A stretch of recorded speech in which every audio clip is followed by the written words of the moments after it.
হাদিসে কুদসিতে এসেছে, আল্লাহ রাব্বুল ইজ্জা ওয়াল জালাল বলেন, ওমা ইয়াজালু আবদি ইয়াতাকাররাবু ইলাইয়া বিন-নওয়াফিল। আমার বান্দা যদি আমার কাছে আসতে চায় তাহলে সে যেন বেশি বেশি নফল ইবাদত করে।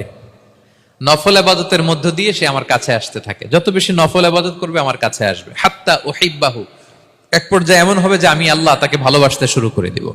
তার মর্তবা এত উপরে উঠে যাবে, কুনতু সামাআহুল্লাযী ইয়াসমাউ বিহা, তখন সে কান দিয়ে যখন শুনবে তার নিজ কানে শোনে না, সে আমি আল্লাহর কানে শোনে। হাত দিয়ে কিছু ধরলে সে আল্লাহর হাতে ধরে, চোখ দিয়ে দৃষ্টি করলে সে নিজ চোখে দেখে না, সে আল্লাহর চোখে দেখে। পড়েন সুবহানাল্লাহ। এবং হাদিসে এসছে,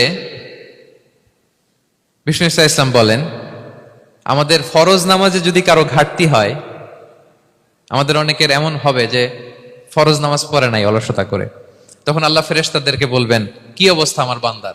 বলবে, আল্লাহ অনেক ফরজ নামাজের তো ঘাটতি দেখা যাচ্ছে। তখন আল্লাহ বলবে, উনদুর